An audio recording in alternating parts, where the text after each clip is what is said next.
السلام عليكم ورحمة الله وبركاته. الحمد لله رب العالمين، والصلاة والسلام على رسوله الكريم وعلى آله وصحبه ومن صار على نهجه إلى يوم الدين وسلم تسليما كثيرا. أما بعد، ہم نے سابقہ درس سورۃ البقرہ کی آیت نمبر 84 یعنی 84 سے شروع کیا تھا. ان آیات کو دہراتے ہیں. اعوذ باللہ من الشیطان الرجیم وَإِذْ أَخَذْنَا مِيثَاقَكُمْ، اور جب ہم نے تم سے پختہ عہد لیا. لا تسفکون دماءکم، لا نہیں تسفکون کہ تم بہاؤ گے،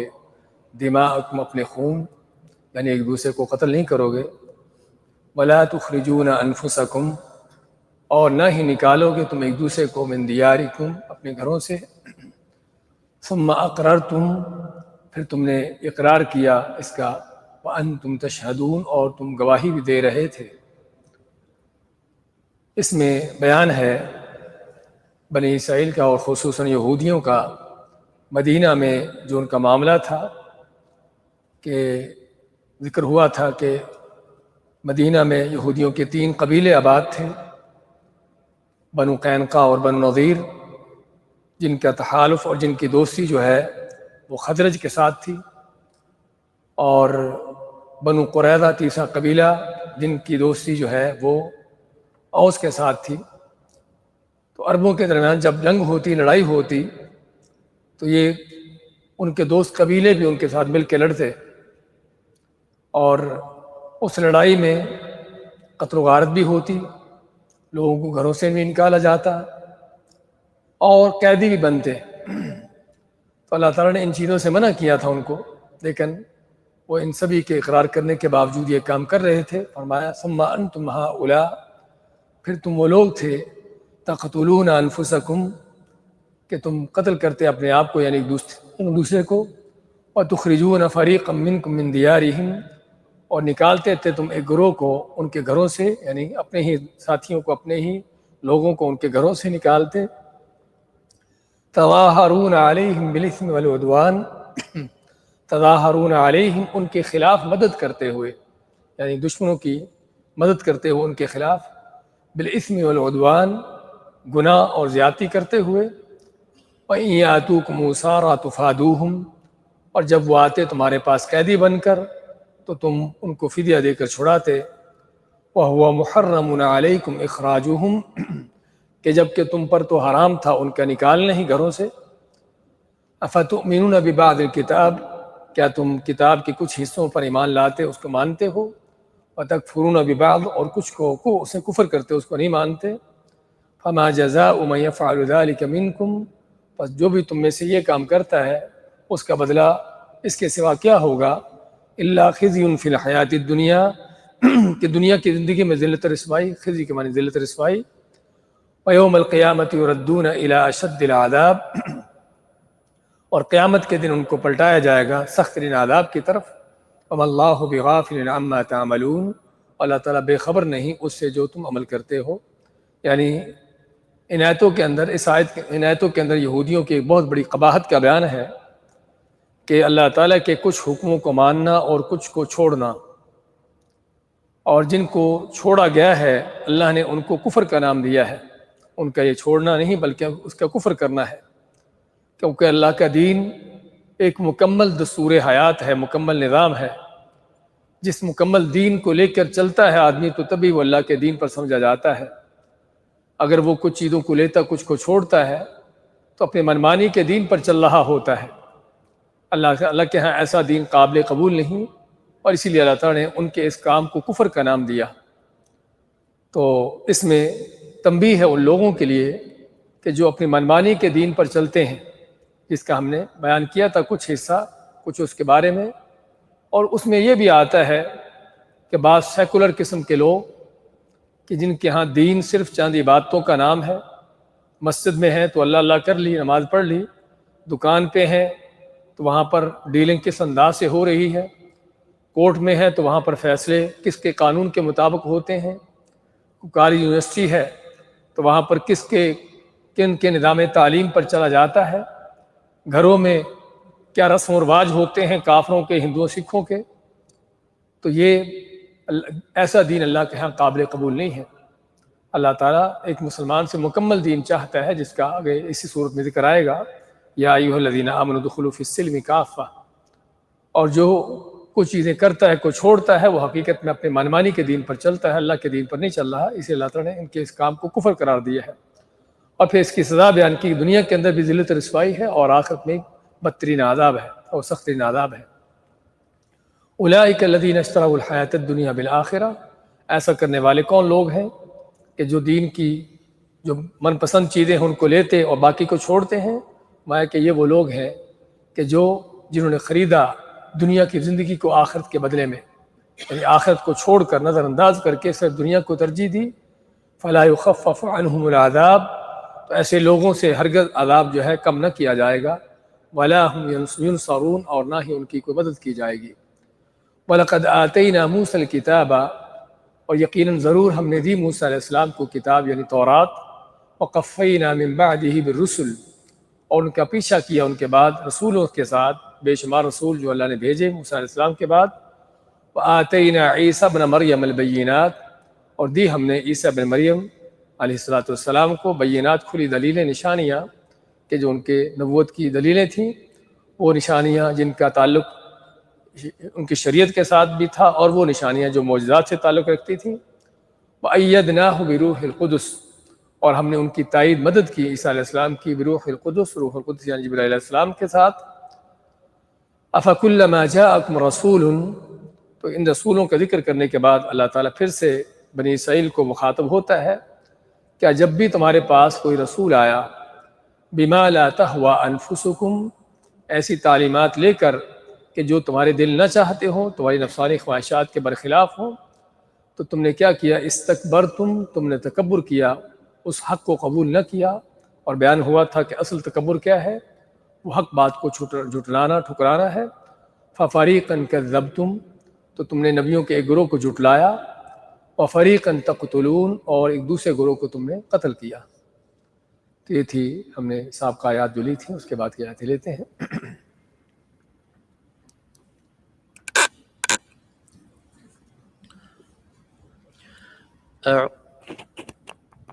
أعوذ بالله من الشيطان الرجيم. وقالوا قلوبنا غلف بل لعنهم الله بكفرهم فقليلا ما يؤمنون. ولما جاءهم كتاب من عند الله مصدق لما معهم وكانوا من قبل يستفتحون على الذين كفروا فلما جاءهم ما عرفوا كفروا به فلعنة الله على الكافرين. بئس ما اشتروا به أنفسهم أن يكفروا بما أنزل الله بغيا أن ينزل الله من فضله على من يشاء من عباده فباءوا بغضب على غضب وللكافرين عذاب مهين. وإذا قيل لهم آمنوا بما أنزل الله قالوا نؤمن بما أنزل علينا ويكفرون بما وراءه وهو الحق مصدقا لما معهم. قل فلم تقتلون أنبياء الله من قبل إن كنتم مؤمنين. ولقد جاءكم موسى بالبينات ثم اتخذتم العجل من بعده وأنتم ظالمون. وإذ أخذنا ميثاقكم ورفعنا فوقكم الطور خذوا ما آتيناكم بقوة واسمعوا قالوا سمعنا وعصينا وأشربوا في قلوبهم العجل بكفرهم قل بئس ما يأمركم به إيمانكم إن كنتم مؤمنين. بارک اللہ فیک. وقالوا قلوبنا غلف، اور کہا ان بنی اسرائیل یہود و نصارہ نے، قلوبنا ہمارے دل ہیں، غلف غلاف میں لپٹے ہوئے، بلکہ لعنہم اللہ، اللہ نے لعنت کی ہے ان پر، بکفرہم، ان کے کفر کی وجہ سے، فقلیلا ما یؤمنون، پس بہت تھوڑے ہیں جو ایمان لاتے ہیں، ولما جاءہم کتاب من عند اللہ، ولما، اور جب، جاءہم آئی ان کے پاس، کتاب من عند اللہ، اللہ کی طرف سے کوئی کتاب آئی اللہ کی طرف سے، مصدق لما معہم، جو تصدیق کرنے والی اس کی جو ان کے پاس کتابیں تھیں، وَكَانُوا مِن قَبْلُ يَسْتَفْتِحُونَ عَلَى الَّذِينَ كَفَرُوا، وَكَانُوا، اور تھے وہ، من قبل اس سے پہلے، یستفتحون، فتح مانگتے، فتح کی دعا کرتے، علی الذین کفروا، ان لوگوں پر جو کافر تھے، مشرک تھے، فلما جاءہم، پس جب آگے ان کے پاس، ما عرفوا، جس کو پہلے پہچان چکے تھے، کفروا بہ، اسے انہوں نے کفر کیا، فلعنۃ اللہ علی الکافرین، پس اللہ کی لعنت ہے کافروں پر، بئس ما اشتروا بہ انفسہم، بہت بری وہ چیز ہے کہ جس کے بدلے میں انہوں نے اپنے آپ کو بیچ ڈالا، ان یکفروا، کہ کفر کیا، بما انزل اللہ، جو اللہ نے نازل کیا اس کے ساتھ، کفر کیوں کیا، بغیاً، سرکشی کرتے ہوئے، بغاوت کرتے ہوئے، کس وجہ سے، ان ینزل اللہ من فضلہ علی من یشاء من عبادہ، ان ینزل اللہ، کہ اللہ تعالیٰ نازل کر دے، من فضل، اپنے فضل میں سے، علی من یشاء، جس پر چاہے، من عبادہ، اپنے بندوں میں سے، فباؤوا بغضب علی غضب، پس وہ پلٹے غضب کے اوپر غضب کے ساتھ، وللکافرین عذاب مہین، اور ان کافروں کے لیے عذاب ہے مہین، رسوا کن، ذلیل کرنے والا. وَإِذَا قِيلَ لَهُمْ آمِنُوا، اور جب ان سے کہا جاتا ہے کہ ایمان لاؤ، بما انزل اللہ، اس پر جو اللہ نے نازل کیا، قالوا، کہتے ہیں، نؤمن، ہم تو ایمان لاتے ہیں، بما انزل علینا، جو ہم پر نازل ہوا، ویکفرون بما وراءہ، اور جو اس کے علاوہ ہے اس سے کفر کرتے ہیں، وراء کے لفظ یہاں پر علاوہ کے معنی میں، وَهُوَ الْحَقُّ مِن رَبِّهِمْ، وَهُوَ الْحَقُّ، اور جب کہ وہ حق ہے، مصدقا لما معہم، تصدیق کرتا ہے اس کی جو ان کے پاس ہے، قُلْ فَلِمَ تَقْتُلُونَ أَنْبِيَاءَ اللَّهِ مِن قَبْلِ، قل کہہ دیجئے، فَلِمَ، پس کیوں، تقتلون انبیاء اللہ، تم قتل کرتے تھے انبیاء کو، من قبل، پہلے، ان کنتم مؤمنین، اگر تم واقعی مومن تھے، وَلَقَدْ جَاءَكُم مُوسَىٰ بِالْبَيِّنَاتِ، اور یقیناً ضرور آئے تھے تمہارے پاس موسیٰ علیہ السلام کھلی دلیلوں کے ساتھ، ثُمَّ اتَّخَذْتُمُ الْعِجْلَ، پھر تم نے بچڑے کو بنا لیا اپنا معبود، من بعدہ، ان کے جانے کے بعد، یعنی طور پر جانے کے بعد، وَأَنْتُمْ ظَالِمُونَ، اور تم تھے ظالم یعنی مشرک، وَإِذْ أَخَذْنَا مِيثَاقَكُمْ، اور یاد کرو کہ جب ہم نے تم سے پختہ عہد لیا، وَرَفَعْنَا فَوْقَكُمُ الطُّورَ، اور تمہارے اوپر طور پہاڑ کو اٹھایا، خُذُوا مَا آتَيْنَاكُمْ بِقُوَّةٍ، اور حکم دیا کہ لے لو جو تمہیں دیا گیا ہے قوت مضبوطی کے ساتھ، وَاسْمَعُوا، اور سنو، اللہ کا حکم سنو، اللہ کے نبیوں کی تعلیمات کو سنو، قالوا، کہا انہوں نے، سمعنا، ہم نے سنا تو ہے، لیکن وعصینا، اور نافرمانی کی، یعنی سن کر بھی اس کو نہ مانا، وَأُشْرِبُوا فِي قُلُوبِهِمُ الْعِجْلَ، اور اشربو کے معنی پلا دیے گئے، فی قلوبہم، اپنے دلوں میں، العجل، بچڑے کی محبت، یعنی بچڑے کی محبت ان کے رگ و ریشہ میں، یعنی کہ رچ بس گئی، کس وجہ سے، بکفرہم، ان کے کفر کی وجہ سے، قل بئس ما یأمرکم بہ ایمانکم، قل کہہ دیجئے، بئس ما، بہت ہی برا ہے، ما یأمرکم بہ ایمانکم، جس کا حکم دیتا ہے تمہارا ایمان، ان کنتم مومنین، اگر واقعی تم ایمان کے دعوے دار ہو. سورۃ بقرہ کی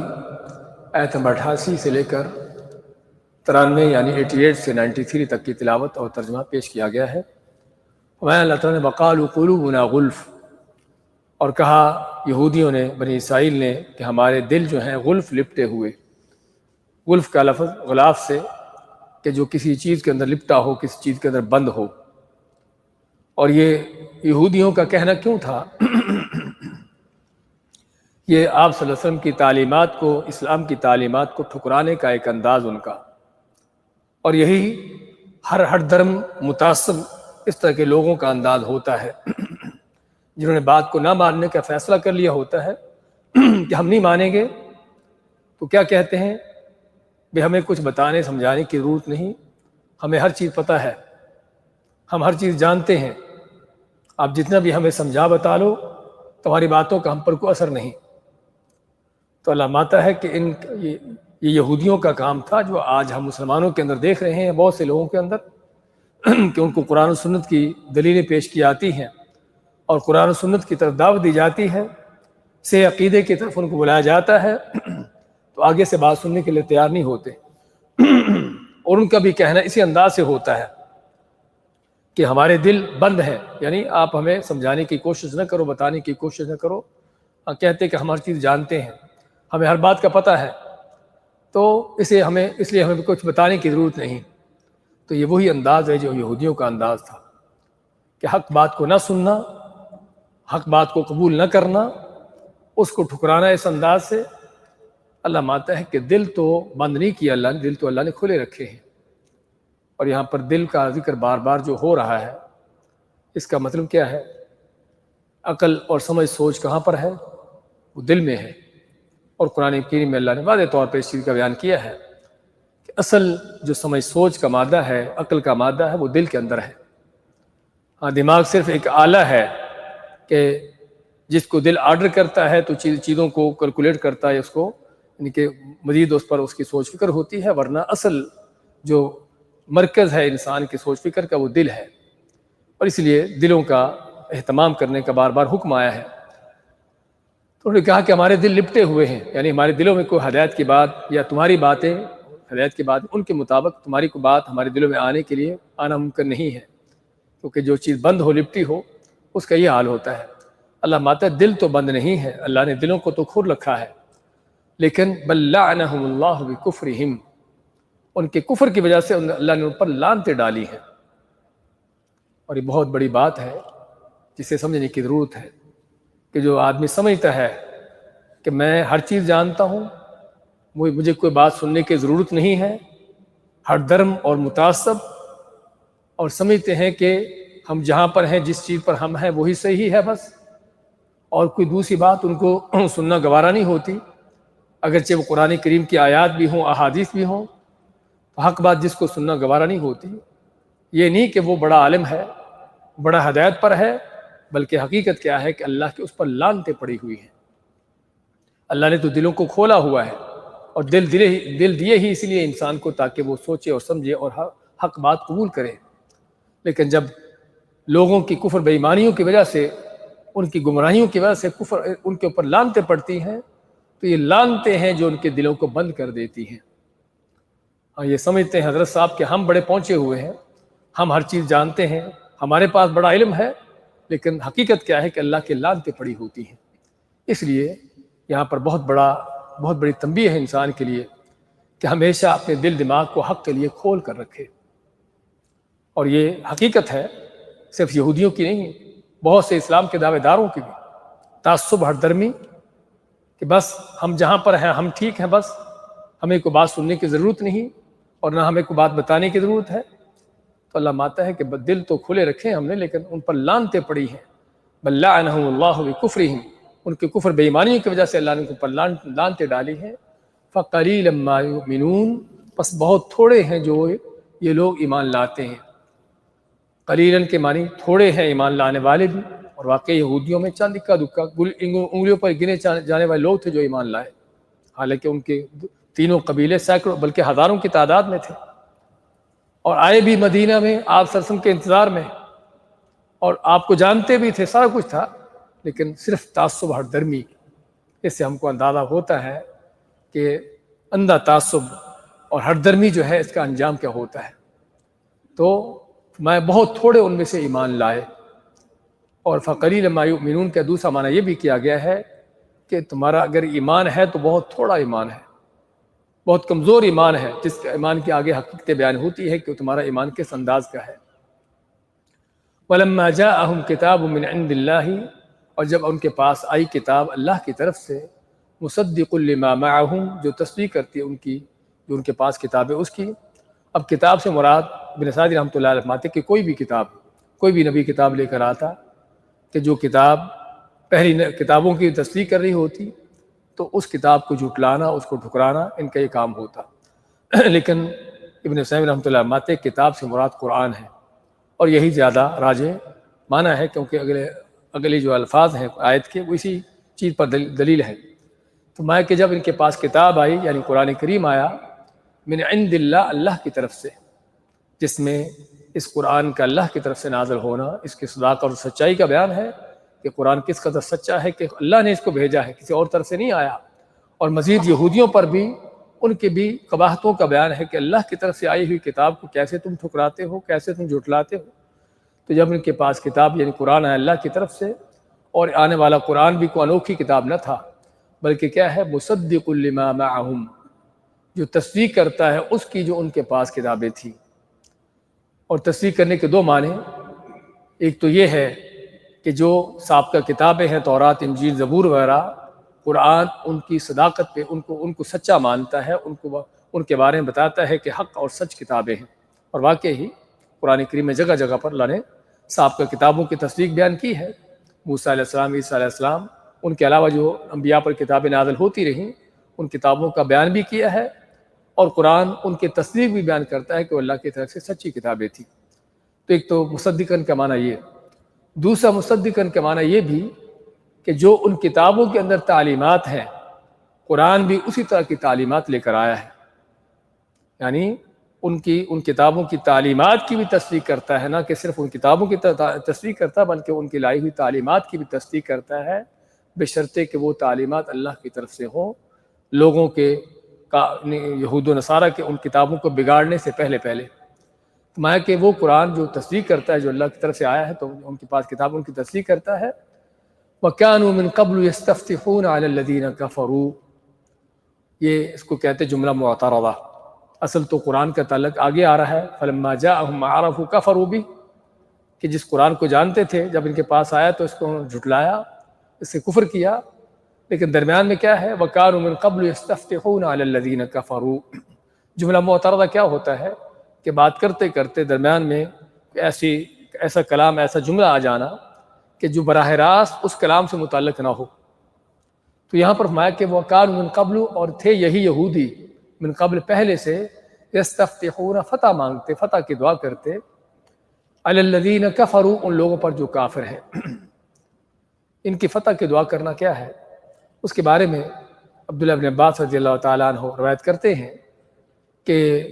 مدینہ میں جو 3 یہودیوں کے 3 قبیلے آباد تھے، پہلی بات تو ہم نے ذکر کیا ہے کہ وہ شام کے علاقوں سے اٹھ کر مدینہ میں آئے ہی اسی لیے تھے کہ اپنی کتابوں پڑھ چکے تھے کہ یہاں پر آخری نبی رسول اس سرزمین میں ہوگا، آپ ہی کے انتظار میں مدینہ میں آئے تھے۔ اب یہ چونکہ 3 قبیلے تھے اور مشرکین عرب کی نسبت کم تھے، کیونکہ عرب کا علاقہ ہے تو عرب لوگ زیادہ تھے، یہودی کم تھے، اور ویسے بھی یہودی ہمیشہ بزدل قوم رہی ہے، تو عربوں کے کبھی ان کے ساتھ کوئی جنگ ہوتی، مقابلہ ہوتا تو ان سے مار کھاتے عربوں سے، تو جب مار کھاتے عربوں سے تو پھر کیا ان کو دھمکیاں دیتے کہ ان قریب ہمارے ہاں ایک نبی آئے گا کہ جس نبی کے ساتھ مل کر ہم تم سے بدلہ لیں گے، تم سے جنگ لڑیں گے۔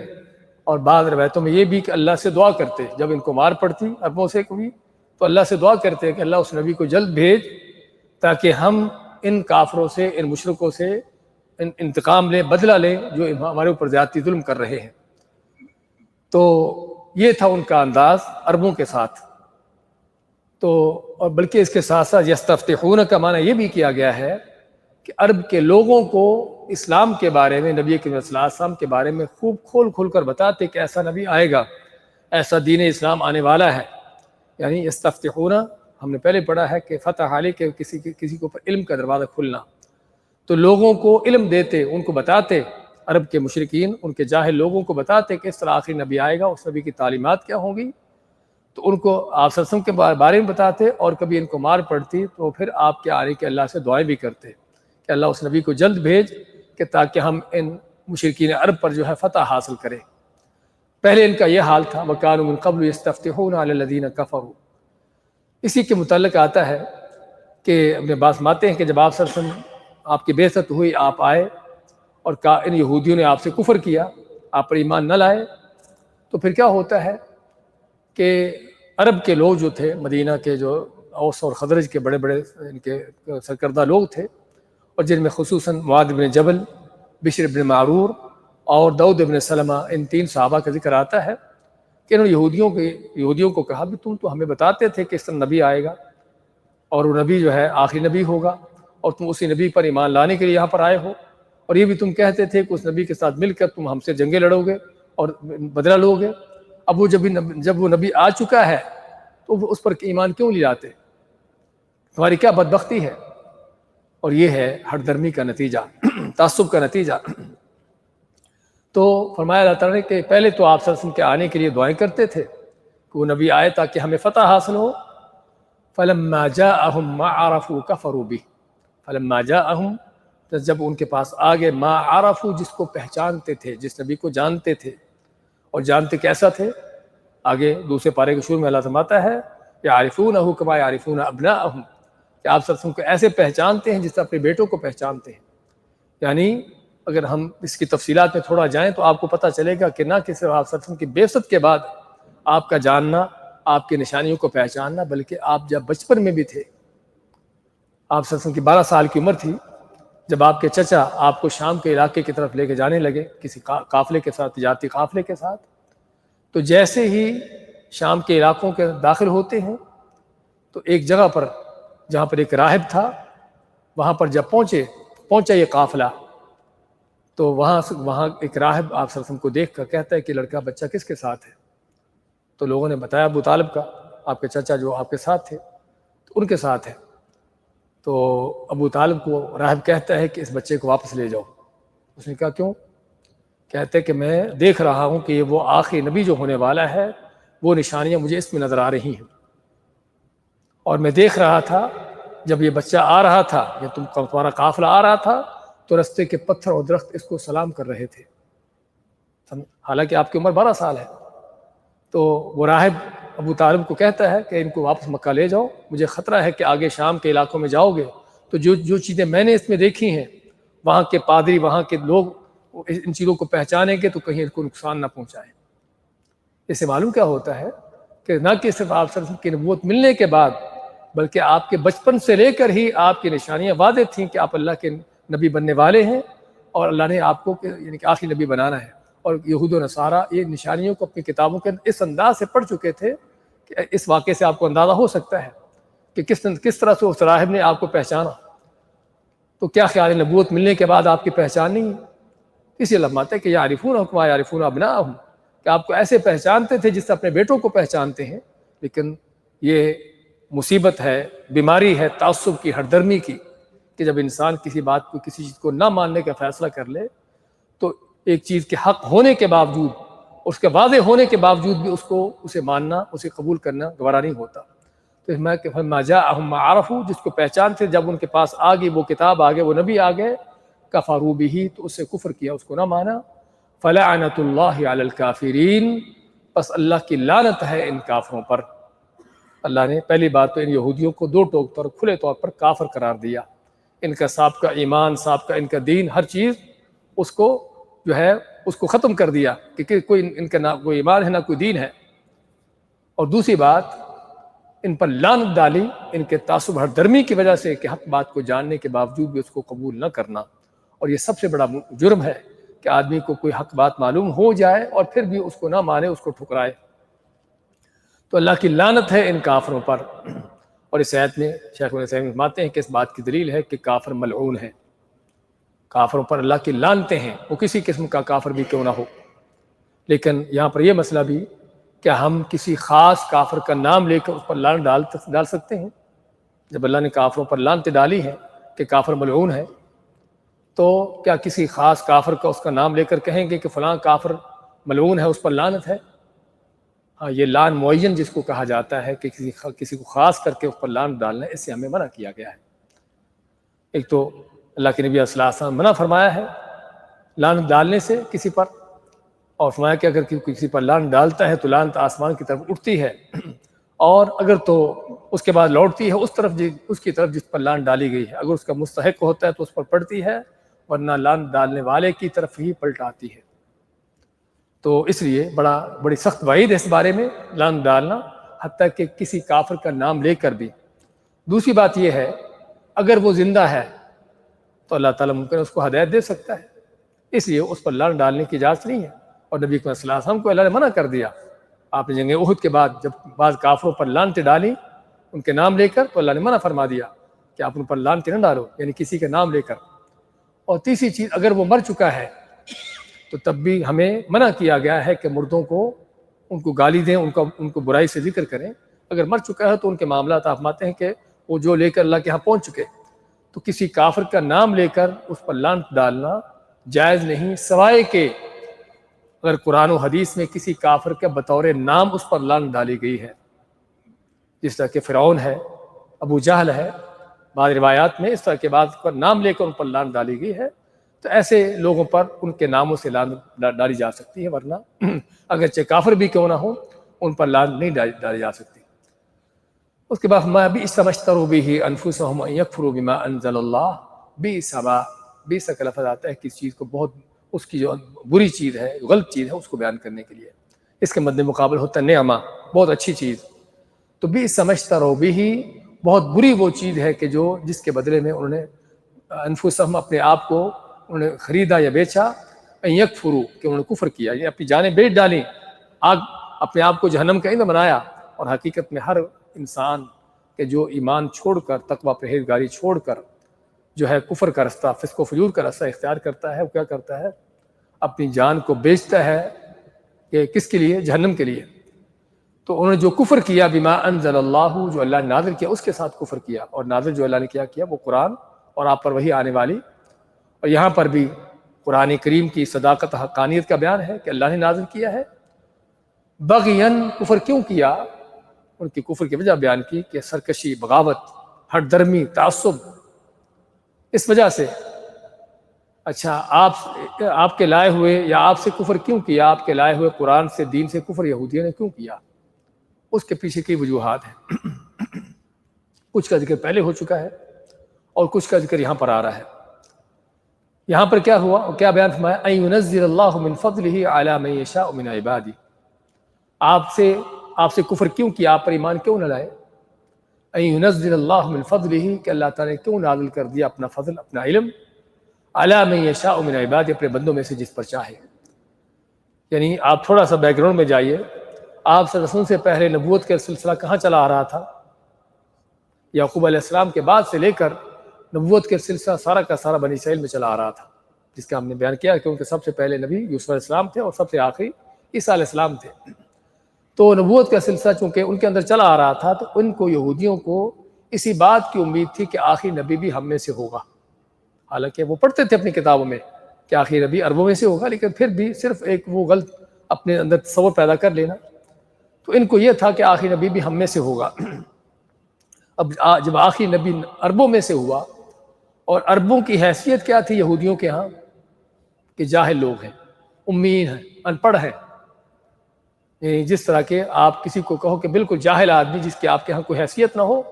تو یہودیوں کے ہاں عربوں کی یہ حیثیت تھی، ان کو بالکل جاہل، ان کے جہالت کے انداز سے دیکھتے تھے۔ تو اب ان کے لیے عربوں کے اندر آنے والے نبی کو قبول کرنا بہت ناممکن ہوا۔ یہی قوم جس کو ہم ان پڑھ کہتے ہیں، جن کو ہم جاہل کہتے ہیں، ان کے نبی کو مان لیں تو پھر ہماری عزت کہاں رہی؟ ہماری جو چدراہٹ تھی وہ تو ختم ہو گئی، سمجھے نا؟ اصل بدماشی ان کی یہ تھی کہ آپ صلی اللہ علیہ وسلم پر ایمان نہ لانا، صرف ان کا تعصب، ان کا قومی تعصب، ان کا ہردرمی اور خاندانی یہ چیزیں جس وجہ سے وہ ایمان نہ لائے آپ۔ ایک چیز یہ کہ وہ نبی تو ہم میں سے ہوگا، یہ نبی تو عربوں میں سے ہے۔ ویسے بعض اوقات کہتے بھی آپ صلی اللہ علیہ وسلم کے متعلق کہتے کہ آپ سچے ہیں، آپ حق ہیں، لیکن عربوں کے نبی ہے، نبی الامیین، عربوں کے نبی ہمارے نہیں ہیں۔ اور دوسری وجہ یہاں پر مزید بیان ہوتی آگے کہ ان کا یہ کہنا کہ ہم تو اسی کو مانیں کہ جو ہمارے اوپر نازل ہوا، اگلی آیت میں آ رہا ہے۔ اور تیسری وجہ ہم پہلے پڑھ چکے ہیں، بما لا تہوی انفسہم، کہ انبیاء وہ تعلیمات لے کر آتے کہ جو تعلیمات ان کی مرضی کے خلاف ہوتی۔ ہم پڑھتے چلے آ رہے ہیں یہود و نصارہ کے حوالے سے، ان کا دین کس انداز سے پیٹ پرستی کا دین، مفادات کا دین، دنیا پرستی کا دین، اور اس کے لیے کیا کیا ان کے ہتھ کنڈے ہوتے تھے، دین کو بگاڑنا، غلط فتوے دینا مال حاصل کرنے کے لیے۔ اب دین اسلام، اللہ کے سچے دین کے اندر تو کوئی ایسی چیزیں نہیں ہیں، یہ تو قربانیوں کا دین ہے، یہ تو خرچ کرنے کا دین ہے، سمجھے نا؟ تو جب اللہ کے انبیاء کی تعلیمات ان کے موافق نہ ہوتی تو پھر کیا ہے، ان کو جھٹلاتے۔ اور یہاں سے ہمیں پتہ چلتا ہے کہ بہت سے عاشقان رسول کہ جو آپ کا نام سنتے ہیں تو جھوم جاتے ہیں، اور آپ کی بات سنتے ہیں تو گھوم جاتے ہیں۔ اگر فرض کیا جائے کہ نبی کریم صلی اللہ علیہ وسلم آ سکتے ہوں تو سب سے بڑے دشمن یہی ہوں گے آپ کے۔ کس لیے؟ کہ جس دین پر یہ چل رہے ہیں، اللہ کے نبی صلی اللہ علیہ وسلم کا دین یہ نہیں تھا، سمجھے نا؟ کہ جو اللہ کے نبی کی سنت کا اس قدر دشمن ہے تو اس کو آپ کی سنت حدیث سننا ہی گوارا نہیں ہوتی۔ کیا خیال ہے اگر آپ صلی اللہ علیہ وسلم آ سکتے ہوں تو آپ کی تعلیمات پر چلے گا، آپ کا ساتھ دے گا؟ اور اس سے پہلے یہودیوں کے ہمارے سامنے مثالیں موجود ہیں کہ آپ کے انتظار میں مدینہ میں آ کے آباد ہوئے صدیوں سے لے کر، اور عربوں کو چیلنج کرتے کہ وہ نبی آئے گا، ہم تو ان کا مقابلے کریں گے، بدلے لیں گے، لیکن جب آ گئے اور دیکھا کہ آپ کی تعلیمات ان کی پیٹ پرستیوں کے خلاف ہیں، ان کی منمانیوں کے خلاف ہیں، تو سب سے بڑے دشمن یہی تھے۔ عرب کے لوگ جو جاہل تھے، مدینہ کا شاید ہی کوئی ایسا ہو شخص منافقین کے علاوہ جو مسلمان نہ ہوا ہو، سبھی کے سبھی اسلام کے داخل ہوئے، عرب کے جاہل لوگ۔ لیکن یہ پڑھے لکھے لوگ اپنی کتابوں میں جو پڑھتے تھے آپ صلی اللہ علیہ وسلم کے متعلق، ان کا یہ انداز جو آپ دیکھ رہے ہیں، اس سے ہمیں اندازہ ہوتا ہے جو ہم نے پہلے بھی ذکر کیا تھا کہ بعض اوقات جن لوگوں کا گمراہیوں سے تعلق ہوتا ہے، گمراہیاں پڑھے سیکھے ہوتے ہیں، ایسے لوگوں کا ہدایت پانا بڑا مشکل ہوتا ہے۔ کسی جاہل آدمی کو، ان پڑھ آدمی کو جس کا ذہن خالی ہے، اس کو آپ بات سمجھا سکتے ہو، لیکن جن کے ذہنوں میں پہلے سے گمراہیاں رچی بسی ہوتی ہیں اور گمراہیاں انہیں پڑھی لکھی ہوتی ہیں، ایسے لوگوں کو ہدایت کے لانا بڑا مشکل ہوتا ہے۔ تو خیر یہاں پر اسی بات کا بیان ہوا ہے، ان کا کفر کرنا کیوں تھا؟ بغین، صرف سرکشی کرتے ہوئے، بغاوت کرتے ہوئے۔ کیوں؟ ان ينزل اللہ من فضلہ علی من یشاء من عبادہ، کہ اپنے اللہ نے اپنے بندوں میں سے جس پر چاہا اپنا فضل نازل کیا۔ کیا فضل نازل کیا؟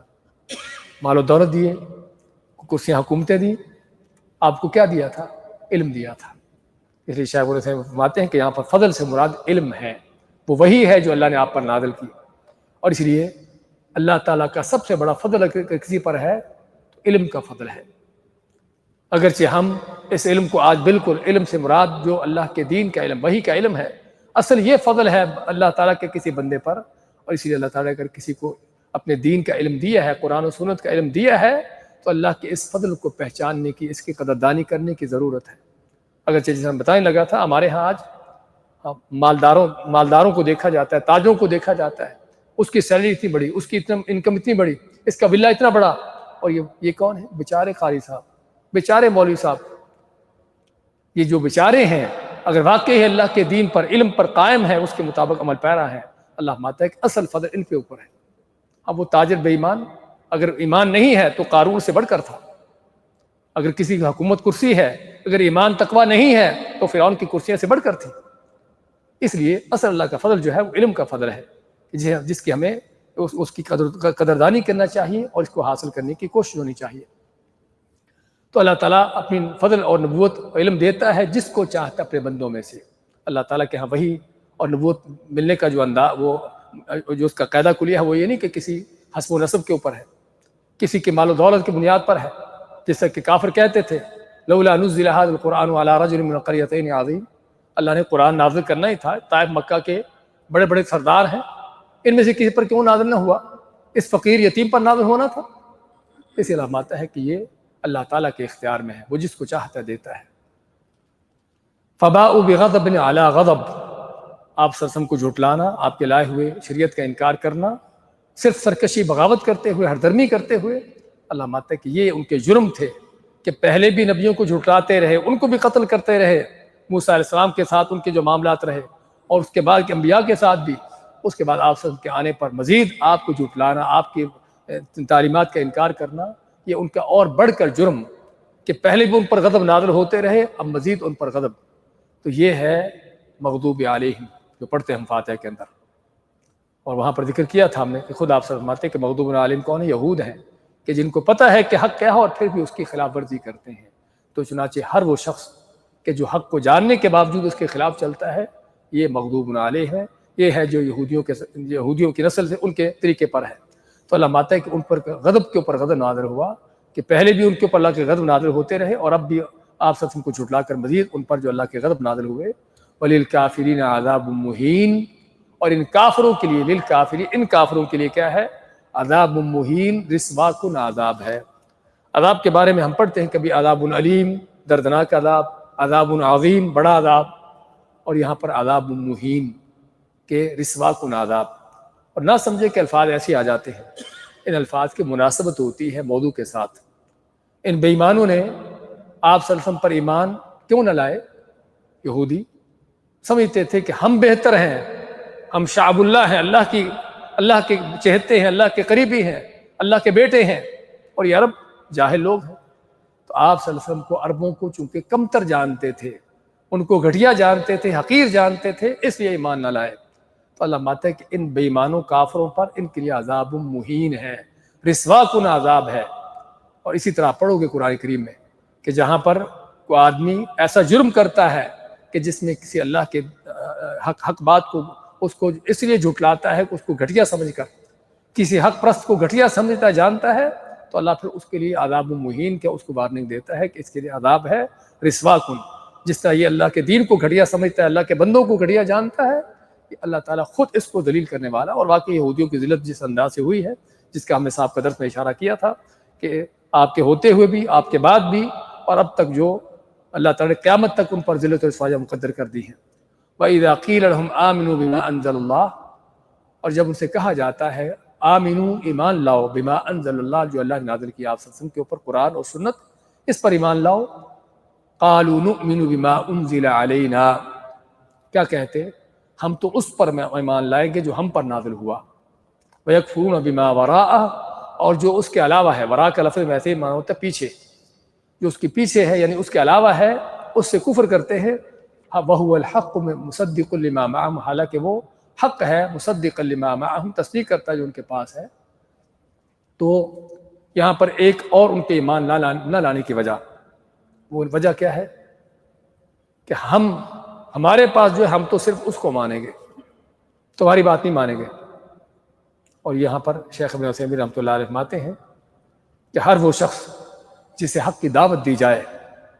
اور پھر کہے کہ میرا مسلک تو فلاں ہے، میں تو فلاں کے طریقے پر ہوں، میرا فرقہ تو فلاں ہے، اس کی مثال ان یہودیوں کی ہے کہ جن کو جب کہا گیا آمنو، کس پر؟ بما انزل اللہ، جو اللہ نے نازل کیا، قرآن سنت، اس پر ایمان لاؤ۔ اور آگے سے کیا کہتا ہے؟ نؤمن بما انزل علینا، جو ہم پر نازل ہوا اس پر ایمان لاتے۔ اور یہ بھی ان کا جھوٹ تھا۔ تو جو کہتا ہے کہ میں قرآن و سنت کو نہیں مانتا، اس پر ایمان نہیں لاتا، میں تو فلاں فرقے کا ہوں، فلاں جماعت کا ہوں، فلاں گروہ کا ہوں، ہم تو اس کو مانیں گے، تو شیخ میں فرماتے ہیں ففیہ شبہ من الیہود، کہ یہ یہودیوں جیسا شخص ہے کہ جو حق بات کو جھٹلاتا ہے صرف اس بات کی وجہ سے کہ ہم پہلے سے ایک طریقے پر ہیں، اسی پر چلیں گے۔ تو اللہ ماتا ہے وَيَكْفُرُونَ بِمَا وَرَاءَهُ، اور جو اس کے علاوہ ہے اس سے کفر کرتے ہیں۔ وَهُوَ الْحَقُّ، حالانکہ وہ حق سچ ہے، اللہ کی طرف سے ہے، مصدق لما معہم، اور ان کے پاس جو کتاب ہے اس کی تصدیق کرتا ہے، ان کی کتابیں اس کی تصدیق کرتی ہیں۔ قُلْ فَلِمَ تَقْتُلُونَ أَنبِيَاءَ اللَّهِ مِن قَبْلُ، تو اللہ فرماتا ہے کہ واقعی تم مومن ہو، ایمان کے دعوے جو کرتے ہو کہ جو تم پر نازل ہو اس پر ایمان لاتے ہو، تو پہلے نبیوں کو قتل کرتے رہتے۔ انہوں نے بے شمار 20 بلکہ سینکڑوں انبیاء کو قتل کیا۔ اللہ ماتا ہے وہ نبی بھی حق لے کر آتے تھے، وہ وہی لے کر آتے تھے، تو تورات جس کا تم دعویٰ کرتے ہیں تمہارا اس پر ایمان ہے، اسی تورات پر چلتے تھے، تو ان کو تم نے کیوں قتل کیا؟ فَلِمَ تَقْتُلُونَ، کیوں تم قتل کرتے رہے ہو انبیاء اللہ، اللہ کے نبیوں کو، من قبل، پہلے سے، ان کنتم مؤمنین، اگر تم واقعی سچے تھے، اگر تم واقعی سچے تھے اپنے ایمان کے دعوے میں، تو پہلے نبیوں کو تم کیوں قتل کرتے رہے؟ میرا خیال ٹائم ہو چکا ہے، بارک اللہ فیک، باقی 4 منٹ چلے۔ وَلَقَدْ جَاءَكُم مُوسَىٰ بِالْبَيِّنَاتِ، پھر انہیں کے اسے ایمان کے دعوے کی تردید کرتے ہوئے مزید فرمایا کہ یقیناً آئے تھے تمہارے پاس موسیٰ علیہ السلام کھلی نشانیاں لے کر، معجزات لے کر، تورات لے کر، ثم اتخذتم العجل، پھر بھی تم نے بچڑے کو اپنا معبود بنا دیا،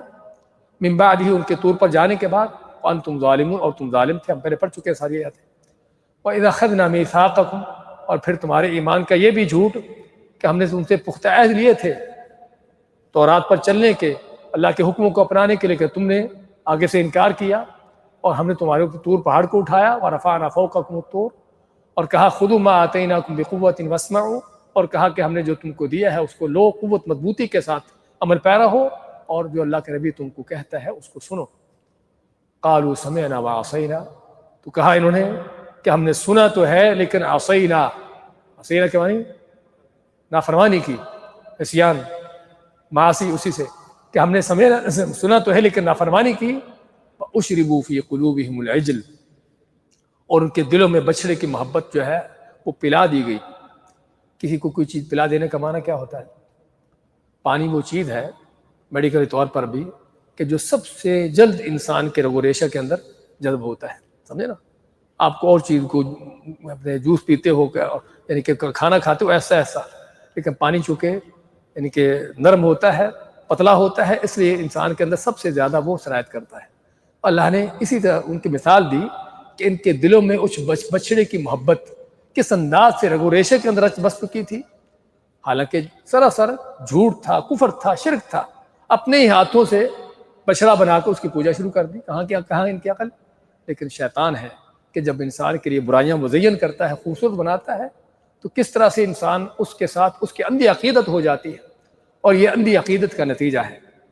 کہ آدمی پھر سوچتا ہی نہیں، دیکھتا نہیں کہ یہ حق ہے، یہ صحیح بھی ہے یا غلط ہے، یہ حق بھی ہے یا باطل ہے، اس کو ماننا چاہیے نہیں ماننا چاہیے، لیکن ان کے سامنے گمراہ نے ان کو گمراہ کیا، پیچھے چل پڑے بس۔ تو اللہ مطلب اشربوا فی قلوبہم العجل، ان کے دلوں میں بچڑے کی محبت اس انداز سے ڈال دی گئی، شیطان نے اس انداز سے ڈالی کہ جیسے پانی ان کو پلا دیا جاتا ہے، ان کو پانی کی طرح ان کے دلوں میں بچڑے کی محبت ڈال دی گئی، بکفرہم، ان کے کفر کی وجہ سے۔ اور یہی حال ہوتا ہے جب انسان حق کا رستہ چھوڑتا ہے تو کس طرح باطل اور گمراہیاں اس کے دل دماغ میں رچ بس جاتی ہیں، اور کس انداز سے اس کو اندھی عقیدت ہو جاتی ہے اس باطل کے ساتھ، اس گمراہی کے ساتھ، حتیٰ کہ اس کے لیے اس کو چھوڑنا ناممکن ہو جاتا ہے۔ قُلْ بِئْسَ مَا یَأْمُرُکُم بِهِ ایمانکم، اللہ نے ان کے ساری یہ چیزیں کیوں گنوائی کہ تم کہتے ہو کہ جو تم پر نازل ہوا تم اس پر ایمان لاتے ہو۔ ذرا دیکھو اپنے کرتوت کیا ہے تمہارے۔ پہلی بات تو تم انبیاء کو قتل کرتے ہیں، وہ انبیاء جو اللہ نے نازل کیا تھا اس کی وہ تمہیں بتانے آتے تھے، ان کو قتل کرتے رہے، اور پھر تمہارے کیا کیا کرتوت رہے موسیٰ علیہ السلام کے ساتھ، کس طرح تم نے روگردانی کی موسیٰ علیہ السلام کی تعلیمات کی، حتیٰ کہ طور کو تمہارے اوپر اٹھایا، پھر تم ماننے پر تیار ہوئے، اور پھر موسیٰ علیہ السلام سے طور کی طرف جانے کی بات تھی اور پیچھے بچڑے کو تمہیں اپنا معبود بنا لیا، اور طرح طرح کی ان کی غداریاں اللہ نے بیان کی، اور فرمایا کہ یہ ہے تمہارا ایمان، جس ایمان کے تم دعویٰ کرتے ہو کہ تم پر جو نازل ہوا اس پر تم ایمان لاتے ہو۔ اس کا معنی کیا ہوا کہ باطل پرست جو ہیں، جس ایمان کا ان کا دعویٰ ہوتا ہے وہ دعویٰ بھی ان کا جھوٹا ہوتا ہے، اور صرف ان کا بہانہ ہوتا ہے حق کو ٹھکرانے کا کہ ہم تو بھی فلاں چیز کو مانتے ہیں، ہم نے اس کو قبول کرتے۔ اور آج بھی بہت سے لوگوں کا حال، کسی اللہ کے یعنی کہ بندے کا، کسی صاحب کا، علماء کا نام لیں کہ بھی ہم تو ان کو مانتے ہیں، کہ ان کو مانتے ہو تو ان کی تعلیمات پر چلو، جو انہوں نے فرمایا اس پر چلو، تو دیکھو گے کہ ان کی تعلیمات کے خلاف ہوں گے، ان پر بھی نہیں ہوں گے، جو یہودیوں کا حال ہے۔ اس لیے اللہ نے یہ واقعات ایسے بیان نہیں کیے، اس لیے بیان کیے ہیں کہ کہیں تم بھی ان کے رستے پر نہ چلو۔ تو اللہ مانتا ہے کہ اگر تمہارا یہی ایمان تھا تو تمہارا ایمان بہت برا ہے۔ بِئْسَ مَا یَأْمُرُکُم بِهِ ایمانکم، تمہارا ایمان تمہیں جس باتوں کو حکم دیتا ہے بہت بری چیزیں ہیں۔ ان کنتم مؤمنین، اگر تم واقعی ایمان کے جو دعوے کرتے ہو اس میں سچے ہو، اور ایمان کا دعویٰ سچا نہیں بلکہ جھوٹا ہے۔ اچھا، اس میں ہمیں آخری بات کہتے ہیں، اس کے بعد ختم کرتے ہیں۔ قالوا سمعنا وعصینا، باطل پرستوں کا انداز یہ ہوتا ہے کہ پہلی بات تو سننا ہی گوارا نہیں ہوتا ان کو، حق بات کیا ہے، اور اگر حق بات سن لیتے ہیں تو اس کی نافرمانی کرنا۔ اب چونکہ یہودی وہ لوگ ہیں جو مغضوب علیہم، کہ جن کو پتہ ہے کہ حق کیا ہے، وہ سنتے تھے، جانتے تھے، اپنی کتابوں کے اندر بھی پڑھتے تھے، اور آپ صلی اللہ علیہ وسلم جب آئے ہیں آپ کی تعلیمات بھی ان کے سامنے تھی، سنتے تھے، قرآن سنتے تھے آپ کے پاس بیٹھ کر، ہم پہلے پڑھ چکے ہیں کہ مسلمانوں کے محفل مجلس میں آ کے بیٹھتے تھے، تو سنتے تھے حق کو، لیکن جب دل دماغ پر تعصب ہر درمی چھائی ہوتی ہے تو پھر کیا ہے، عصینا، کہ سمعنا، سنا تو ہے ہم نے لیکن نافرمانی کی۔ یہ ہے باطل پرستوں کا انداز، یہ ہے گمراہوں کا انداز، یہ ہے بدبختوں کا انداز۔ اور مومنوں کا انداز کیا ہے، سمعنا واطعنا، سورۃ بقرہ کی آخری آیتوں میں کہ اللہ تعالیٰ ہم نے سنا تیرا قرآن، تیری بات، تیری وحی کو سنا، اور واطعنا، اور اس کی اطاعت کی۔ یہ ہے جو ایمان کا طریقہ ہے، یہ ہے جو ہدایت کا طریقہ ہے۔ بارک اللہ فیک، جزاک اللہ خیر۔